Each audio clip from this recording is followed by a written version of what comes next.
জাতীয় রাজস্ব বোর্ড এনবিআরকে 2 ভাগ করার অধ্যাদেশ বাতিলের দাবিতে এনবিআর সংস্কার ঐক্য পরিষদের ব্যানারে 3 দিনের কলম বিরতি পালন করছেন কাস্টমস কর্মকর্তারা। এই বিষয়ে আরো জানাতে ঢাকা কাস্টমস থেকে যুক্ত হচ্ছেন সহকর্মী মেহের মনি। মনি, কেমন দেখছেন তাদের কলম বিরতি, তাদের বক্তব্য কি আসলে? হিমাদ্রি, সকাল 10টা থেকেই তাদের এই কলম বিরতি শুরু হয়েছে এবং 1টা পর্যন্ত চলবে।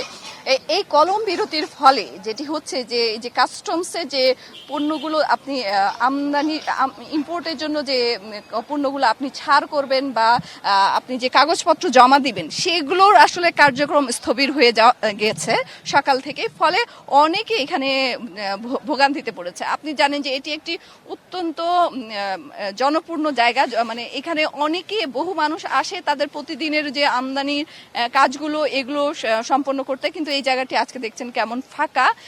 এটির কারণ হলো কলম বিরতি। অনেকে যে ভোগান্তিতে পড়েছে, আমি একজন সিএনএফ একজন কর্মকর্তার সাথে কথা বলবো যারা আজকে এই ভোগান্তিতে পড়েছেন। আসলে আপনারা কি কাজ করেন আর সকাল থেকে আপনারা কি অসুবিধায় পড়েছেন? নগদ পেমেন্টে 500 টাকা পর্যন্ত ক্যাশব্যাক আর লেনদেনে প্রতিদিন ডিপ ফ্রিজ এবং ঘন্টায় ঘন্টায় এসি টিভি সহ দারুণ সব গিফট। আমরা ঢাকা কাস্টম হাউসে আমরা ক্লিয়ারিং ফরওয়ার্ডিং এর কাজ করি। আমি একটি সিএনএফ এর মালিক।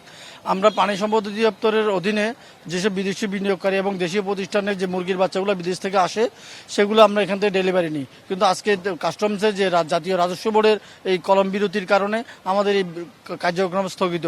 এতে দেশের যে প্রাণীজ সম্পদের যে বাচ্চাগুলো বিদেশ থেকে আসতেছে এগুলা মারা যাওয়ার সম্ভাবনা অনেক বেশি থাকে।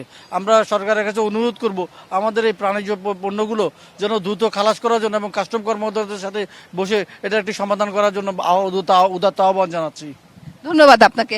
হিমাদ্রি, আপনি শুনছিলেন যে যারা ওই কাস্টমসের যে পণ্যগুলো তারা ছাড় করার জন্য যে ধরনের কর্মসূচি থাকার কথা, অর্থাৎ যে কলম বিরতিতে ভোগান্তিতে পড়েছে যারা আমদানিকারক আছে তারা। আপনাকে ধন্যবাদ আমাদের সাথে যুক্ত হওয়ার জন্য।